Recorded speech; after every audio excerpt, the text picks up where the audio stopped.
жеке баракча менен фабрик баракчасы бирге мына аралашып кеткен экөө. Мына аралашып кетсе, мына ушул жерде тамгалар аралашып кеткен дейли. Сиздин баракчаңызга келген коноктор дагы баш айланып, эмне жөнүндө экенин түшүнбөй калышат экен. Андыктан жеке баракчаңыз башка болуш керек, фабрик боюнча официалдуу баракчаңыз башкача болуш керек. Иш боюнча. Анан адам өзү жөнүндө эч нерсе жок мына. Фабрик. Башкалардын видеолору, тексттери, башка адамдар жасаган сүрөттөр, бирок алардын өздөрү жок. Алардын өздөрүнүн жеке официалдуу сүрөттөрү жок. Өздөрүнүн сүрөттөрү жок да. Бул эмне окшош? Мисалы үчүн сиз дүкөнгө келдиңиз, ал жерде маскачан киши сизге продукция сатып атат. Сиз кандай сезесиз? Жакшы сурай аласызбы, суроолорду бере аласызбы? Ал менен ачык сүйлөшүп, суроолорду билип, продукция боюнча билип алгыңыз келеби? Жана кийин кайра кайрылып келип алгыңыз келеби ошол дүкөндөн? Мен ойлойм, биринчи жана акыркы жолу болот, Эмне үчүн сиз ойлойсуз анда сиздин баракчаңызда сиз жок болсоңуз, анда сиздин баракчаңыз адамдарга болуп калышы мүмкүн, бирок 1000ден 1 киши фабрик жөнүндө маалыматы бар жана фабрик боюнча иштешкиси келген адам гана кайрылышы мүмкүн. Башкалар кайрылбайт. Демек, андыктан шанс азайып кетет экен, андыктан сиз жеке өзүңүз дагы болушуңуз керек экен ал жерде. Муну көптөгөн адамдардан көрүп жүрөм, сиздин жеке өзүңүздүн мына официалдуу сүрөттөрүңүз болуш керек. Сиздин продукция колдонуп көргөн, маска жасап көргөн, кардарларыңыз менен жолугушкан, каталог берип аткан жана башка сүрөттөрүңүз болуш керек сөзсүз түрдө. Бирок мүмкүн болсо сизди сатууга жардам берүүчү, сизге кызыктырууга, сизге ишенимди пайда кылуучу сүрөттөр болсо жакшы болот. Сизди ошондой деңгээлде көрсөтчү сүрөттөр болуш керек да көрөк. Видеолордун кандай пайдасы бар, Мына эми тексттерди сүйлөштүк, жана видеолордун кандай пайдасы бар. Сиз эгерде видеолорго кызыксаңыз, видеолорду жасап, жакшы натыйжаларга чыксаңыз болот. Башкалар копия жасай албайт. Эгерде сиз жөн гана сүрөт жана тексттерди киргизсеңиз, башкалар сиздикинен көчүрөт дагы, коюп киргизип алат өздөрүнүкүн, Ал эми билесиз, фабрикте жана башка компанияда конкуренция көп эле болуп атат. Конкуренция бул жакшы нерсе. Конкуренция болуп отуруп, бири-бирибизден үйрөнөт экенбиз жана көбүрөөк тезирээк өсөт экенбиз. Ал эми видеолорду копия жасай албайт. Жасаса дагы сизге только пайдасы тиет. Эгерде сиз жасаган видеону кимдирге өзүнүн баракчасына киргизсе, ал демек сизди реклама жасап атат. Андыктан бул өтө күчтүү реклама жасоонун өтө күчтүү жолу экен. Маалымат жеткирүү жеңил жана эффективдүү. Сиз мисалы үчүн текст менен киргизем десеңиз аябай кыйнал, жана адамдар көпчүлүгү эле до конца окуй бербейт. Ал эми видео жасасаңыз, ал ошо видеонун жардамы менен сиз айтайын деген нерсени оңоюраак жеткирет экенсиз. Эффективдүү жана түшүнүктүүрөөк болот экен. Сизге ишенимди көбөйтөт жана сизди жакшы пиар кылат. Жана айтып кеттик, мына жөнөкөй сүрөттөгү адам менен видеодогу адам эки башка да. Сиз видео тарткан болсоңуз, ошол видеодо жакшы кызыктуу айтып берип аткан болсоңуз, анда сизге ишеним, сизге эксперт, профессионал катары ишеним чоң болот. Жана сиз алардын башкалардын астында сиз 1-2-3 тепкич жогору турган болосуз. Көпкө чейин иштей берет жана натыйжа бере берет. Мисалы үчүн текстиңиз, сүрөтүңүз тез эскирип калат. Аны тынбай жаңылап туруш керек. Ал эми сиздин видеолоруңузду 2 жыл бою, 5 жыл бою, 10 жыл бою да көрө беришет. Мисалы үчүн мен 5-6 жыл мурун жасаган видеолорум бар. Ошолорду дагы да адамдар көрүп турушат, дагы да адамдар көрүп суроолор берип турушат жана ошол видеолордун жардамы менен мага жазылып турушат. Сиз башкалардан 2 тепкич жогору турат экенсиз, мына ушул видео жасаганда. Муну айтып кеттик, окшойт. Жана ошондой эле келечеги жакшы. Бара-бара мына байкап атасыз, мына 2-3 жыл мурун интернет мынчалык арзан эмес эле. Азыр мына интернет ушунчалык арзан болуп кетти. Адамдар интернеттен тынбай кирип ар нерселерди көрүп турушат. Бирок дагы деле видео анчалык көрүү маданияты көпөсө элек, бирок мен ойлойм 2-3 жылда элдин көпчүлүгү уюлук телефонунан видео көрүп калышат. Мына ошон үчүн келечеги аябай жакшы. Келечекте сиздин көрүүчүлөрүңүз, көрөрмандарыңыз аябай көп. Андыктан сизге катталып, сизге кардар болуп, сиздин консультантыңыз болуп, сиз менен бирге иштеп, сиз менен бирге бизнес кургусу келгендердин саны бара-бара көбөйө баштайт экен. Андыктан келечеги аябай жакшы экен. Ошондуктан азырдан видео тартып үйрөнө берсеңиз болот экен. Эгерде албетте сиз кызыксаңыз жана жасагыңыз келсе. Минустарын көрүп кетели. Минустары сиздин артыңыздан келген адамдар сизди турай албайт. Дубликация болуусу кыйын да. Ал эми текст сүрөттөр болсо, алар сизден көчүрүп алып кое беришет, алар үчүн иштеш оңой болот. Ал эми сиздин жасаган видеолоруңузду алар дубликация кыла албайт. Андыктан бул минус экен. Андыктан биз экөөнү тең аралаштырабыз керек экен. Сүрөт тексттер, текст сүрөттөр, цитаталар жана ошону менен бирге видеолордо болсо жакшы болот экен. Себеби артыңыздан келген адамдар сиз жасаганды жасай албай калышат экен. Убакыт көбүрөөк кетет. Чындап эле мына видео тартып үйрөнүү үчүн жана аны монтаж жасоо үчүн убакыт көбүрөөк кетет. Сүрөт текстке караганда. Сүрөт текстти сиз 10 мүнөт, 15 мүнөт, 20 мүнөт жасап койсоңуз болот. Ал эми видеону жасоо үчүн 1-2 саат кетип калат. Бирок натыйжасын сиз көпкө чейин көрө берет экенсиз. Дагы кийинки минусу бул баары тең эле көрө бербейт. Азырынча интернет өтө күчтүү өнүгө элек, мындан дагы 1-2 жылда дагы да өнүгө берет, бирок азырынча баары тең эле видео көрө бербейт экен. Кээ бирлер текст менен гана, сүрөт менен гана алек болушат экен, ошону гана көрүшөт экен. Ошондуктан аралаштырышыбыз керек экен. Жана Инстаграмга билесиз, көп видео батпайт, бир гана видеого шилтеме киргизсеңиз болот. Жана видеолоруңуз кыска болсо гана киргизсеңиз болот экен, 1 мүнөткө чейин. Оратордук жөндөмдү өстүрүү керек. Бул дагы минус. Өзүңүздүн үстүңүздөн көп эле иштешиңиз керек болот. Бирок зато үйрөнүп алсаңыз бул өтө жакшы. Мисалы үчүн мен келинчегим Дария Батырханова мына бир фабрикте иштеп жүрүп, элдер менен иштеп отуруп, элдерге презентация өтүп отуруп, элдерге сабак өтүп отуруп мына оратор болуп алды. Азыркы учурда көптөгөн видеолорду тартып турат өзүнүн макияж темасында. Анын ошол видеолордун жардамы менен анын кардарлары аябай көбөйдү жана башка конкуренттердин астында ал 2-3 тепкич жогору турат, анткени ал видео блогингда жасап турат. Башка анын конкуренттери аны жасай албайт, бирок Дария жасап турат, андыктан анын кардарлары жылдан жылга көбөйүп турат экен. Дайыма эсиңизде болсун, Инстаграмда видеолорду сиз киргизем десеңиз, ал видеолор 1 мүнөттөн көп болбош керек. Жакында эле 2 мүнөт кылып койду, кайра 1 мүнөт кылып койду. Эмне келечекте кандай болот айта албайм, бирок азыркы учурда 1 мүнөттөн көп болбош керек. 1 мүнөттөн узак болсо анда видеоңуз кирбейт экен. Андыктан сиз Инстаграмга киргизем деген видеолор болсо, анда кыска видеолор болсо жакшы болот экен.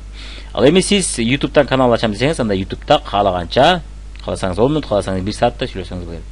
Бирок менин билишимче жана менин байкашымча 5 мүнөттөн 10 мүнөткө чейинки видеолор же мүмкүн болсо 3 мүнөттөн 10 мүнөткө чейинки видеолор жакшы ачылып, жакшы көрүп турат. Адамдар ал видеолорду тез көрүп турушат. Андыктан мүмкүн болушунча кыска темалардагы видеолор тартканыңыз жакшы болот. Мен эми элдерге көбүнчө сабак видеолор болгондуктан узунураак болот да. Ал эми элдерге кардарларды тартуу үчүн, кандидаттар тартуу үчүн видеолор болсо, анда менин видеолорум кыска болмок. Менин видеолорум көпчүлүк учурда мен менен иштешип ишти баштаган адамдар үчүн. Андыктан менин видеолорум узун болот да. Видеолорду кандай темада жасаса болот жана кандай темада жасаганыңыз жакшы болот экен. Кандай темалар бар экен негизинен? Демек, продукцияга обзорлор жасайт кез сиз колдонуп көргөн жана сиздин тааныштарыңыз, кардарларыңыз, туугандарыңыз, жакынкы чөйрөдөгү адамдар колдонуп көргөн продукцияларга обзор жасасаңыз болот экен. Мына өзүңүз колуңузга кармалып айтып берет экенсиз. Мындай жактары жакты, мындай жактары жакпады деп. Каталог обзору, мына каталогдо азыркы учурда кандай новинкалар, эмнелер чыкты жана эмне кандай функция аткарып, кандай жардам берет. Ошол темада жасасаңыз болот. Сиз колдонуп көрүп, жактырган жана жактырбаган продукцияларга обзор. Мына ушул продукцияга обзор, ошол боюнча тартсаңыз болот экен. Сулуулук жана тазалык боюнча сабактарды өтсөңүз болот. Бардык эле адам сиз билген деңгээлде билбеши мүмкүн продукцияны жана сулуулук темасын жакшы билбеши мүмкүн. Мисалы үчүн бетти кароо негиздери деген мен видео тарткам.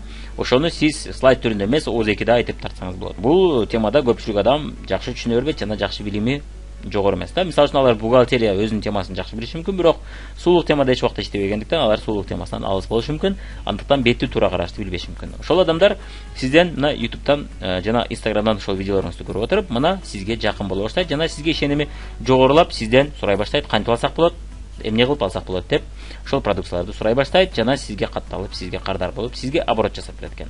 Продукцияны туура колдонуу боюнча сабактар. Мына продукцияны кантип туура колдонуш керек? Мисалы үчүн скрабты колдонушту билбеген адамдар толтура, колуна скраб жасашты билбегендер толтура. Бальзам жада калса чачка бальзам коюшту туура коюшту билбегендер бар. Мисалы үчүн ошол эле мисал менин келинчегим жаш кезинде фабрикте жаңы иштеп атканда бальзамды туура колдонушту билбей, мына чачым жалпайып жатып калды, мага жакпады бальзам жана башка деп айткан. Продукция боюнча тест, текшерүү, эксперименттер. Мисалы үчүн сиз казан аңгырткыч каражатты мына жасадыңыз үйүңүздө, мына көрүп атасыз, мына духовка плитанын үстүндө турган сетканы мына до и после мына көрсөтүп туруп, жана духовка тазалоочу каражатты кармап туруп, коюп туруп, үстүнө коюп туруп сүрөткө тартып. Мына ошол видеолорду жасап турсаңыз болот. Бул боюнча видеолор мына орус тилинде бар, ошолорду көрүп, бир сыра үйрөнүп, алардан кыргыз тилинде жасасаңыз болот. Акцияларды түшүндүрүп берүү боюнча ар кандай видеолор, мына акцияларды баары тең эле түшүнө бербейт, мына кандайдыр бир каталогду алып, 1-4-5 акцияны түшүндүрүп видео тарсаңыз болот. Мен да ушундай видео тарткам, менде YouTube'да ушундай видеом бар. Бирок менде бар экен деп жасабай койбосоңуз, сиз дагы жасай бериңиз, сизге сөзсүз түрдө пайдасы тиет. Баары тең эле менин видеомду көрө бербейт да. Кимдирбөө сиздин видеоңузду көрөт, кимдирбөө меникин көрөт. Мен балким анчалык көп реклама кылбашым мүмкүн, сиз көп реклама кылып, көптөгөн адамдарды кардар алышыңыз мүмкүн, Менин максатым ал жерде көпчүлүк учурда реклама жасоо эмес, иштегендерге жардам берүү да. Анткени менин группам аябай чоң. Ал эми сиз ошол видеолор жасап отуруп, потенциалдуу кардар, потенциалдуу фабрикке иштесемби деген адамдарды өзүңүзгө тартсаңыз болот. Мисалы үчүн айталы, буга чейин ал адамдын фабрикке иштөө максаты жок дейли, бирок сиздин видеолоруңуз анча-мынча сулуулук темада, тест темада жана башка обзорлорду көрүп турат. Анан бир күнү иштесемби деп калды да, ал кимди эстейт? Албетте сизди эстейт. Анткени сиз экспертсиз, сиз жакшы билет экенсиз, сиз жакшы түшүндүрөт экенсиз деп сизди байкайт, Андыктан алар сизге катталат. Же болбосо айталы, кайсыдыр бир убакта фабрикте иштеп жүрүп сизден үйрөнүп алат да. Сиз ойлошуңуз мүмкүн, мен видеолорумду башкалар көрөт да, башка иштегендер көрөт, алар үйрөнүп алат. Мен адамдарым пока жок, ошон үчүн мен тартпайм деген ой болушу мүмкүн. Көрсө көрө берсин, башка конкуренттерди менен иштеген, сиздин коллегаларыңыз сизге тиешеси жок, алар жакшы иштесе сизге пайдасы тийбейт. Ушинтип ойлошуңуз мүмкүн. Бирок алар көрүп отуруп сизге фон болуп берет. Алар кызыктуу суроолорду берет. Сиздин авторитетиңизди көтөрүп, сиздин рейтингиңизди көтөрүп, сизге фон болуп берет экен да. Ошол эле учурда ошолор менен бирге бара-бара көрүүчүлөрүңүз, көрөрмандарыңыз көбөйгөн сайын сизде башка адамдар пайда болот. Алар фабрикке тиешеси жок, алар фабрикте иштеген эмес. Алар сиздин баракчаңыз кызыктуу экенин көрүп, алар да көрө баштайт, көрүп эртең келечекте мына иштесем деген ой пайда болуп калат экен да, сизге катталат экен. А тиги иштеп жүргөндөр сизге фон болуп берет экен, сиздин баракчаңызды раскрутка кылууга жардам берет экен. Жана кызыктуу комментарийлерди жана суроолорду берип турат экен. Ошол эле учурда иштеп аткандар көрүп атат, алардын пайдасы тийбейт дегениңиз менен, азыр иштеп атып, эртең келечекте иштебей калды эле. Декретте отуруп калды, айталы, чыга албай калды. Балким айталы башка ишке кирип кетип иштебей калды. Мисалы үчүн бизде да андайлар толтура. Кийин 1-2 жылдан кийин же жарым жылдан кийин кайра жазылсам деп калды. Аты өчүп кетти. Аты өчүп кеткенде ал кимге жазылышы деп ойлойт? Албетте сизди эксперт катары көрүп, сиздин жакшы түшүндүргөнүңүздү көрүп, сиз менен иштеген пайдалуу экен, жана натыйжалуу экенин көрүп, сизге жазылышы ыктымал. Бул өтө жогору ыктымал. Мен андай адамдарды көрүп эле жүрөм да. Мурун башка жерде иштеген, аны иштебей калып, кайра келерде менин видеомду көрүп, жана мен группамдагы адамдарды көрүп, биздин күчтүү экенибизди көрүп, бизге жазылып турушат. Кыздардын, аялдардын жашоосундагы проблемаларды чечүү, жеңилдетүү темасында да видеолор тартып турсаңыз болот. Бул өзгөчө сиздин командаңызда, группаңызда адамдар көбөйгөндө, алардын ар кандай суроолорун угуп турасыз, алардын ар кандай кеңеш суроолорун көрүп турасыз. Ошолорго кеңеш бергенче, кайсы суроолор көп берилсе, демек ошол темада сиз суроолорго жооп түрүндө видео жасасаңыз болот. Бул сиздин негизги видеолоруңуз болбош керек, албетте, булар кошумча болуш керек да. Мисалы үчүн айталы, көпчүлүк адамдар өзүнө өзү ишенбейт. Мисалы үчүн көпчүлүк адамдар айталы, сулуу гана темасы эмес, мисалы үчүн сизди көптөн бери көрүп жүрөт, айталы, өзгөчө жаш кыздар болушу мүмкүн, эркектер менен мамиле боюнча суроо бериши мүмкүн. Жана ошондой эле кантип сиз ушуну дайым позитивдүү, жакшы маанайда жүрөсүз, кантсе болот, ошон суроолорду бере баштайсыз. Ал темаларды да жасай баштасаңыз болот видео. Бул сиздин авторитетиңизди жана рейтингиңизди мындан да жогору кылат. Демек сиз жөн гана сулуулук темасында эксперт эмес, сиз психолог катарда күчтүү экениңиз билине баштайт. Салыштыруу обзор. Мисалы үчүн айталы, Oriflame Fabric продукциясын алып салыштырып обзор жасасаңыз болот. MV Fabric'ти, Avon Fabric'ти алып салыштырып жасасаңыз болот. Жана ошондой эле базарда жана дүкөндөрдө, кадимки дүкөндөрдө сатылган продукциялар менен обзор жасасаңыз болот. Сиз кандайдыр бир Fabric'тин күчтүү жагын көрүп калсаңыз. Ошондой эле сиз башка орустардын обзорлорун көрүп, салыштырмаларын көрүп, сиз ошону кыргыз тилинде жасасаңыз болот жана өзбек тилинде. Сиздин өзүңүздүн сөз түрдө көрөрмандарыңыз пайда болот. Заказ жиберүү жана катталуу боюнча видеолор жасасаңыз болот. Мисалы үчүн сиз ойлошуңуз мүмкүн, мына Мирлан Батырхановдун заказ жиберүү боюнча же Дарья Батырханованын видеосу бар, мен эмне кылам жаса деген ой келиши мүмкүн. Бирок сиздин баракчаңызда Fabric темасында видеолор көп болсо, меникинде Fabric темасында видеолор көп деп айта албайм. Меникинде көбүрөөк бизнес темасында. Демек сиздин баракчаңыз заказ жиберүү дегенде биринчи орунга чыгат. Меники 5-орун же 3-орунга чыгат да. Андыктан сиз бул темада да видеолор жасай бериңиз. Эгерде кайсы темага да жасашты билбей калсаңыз да, катталуу боюнча видеолор жасаңыз. Мисалы үчүн кимдир бирөө катталгысы келет, бирок кантип катталышты билбейт. Кимге катталышты билбейт. Ал сиздин видеоңузду көрүп, сизге катталышы мүмкүн. Андыктан сиз бул жерде ушул темада да жасай бериңиз.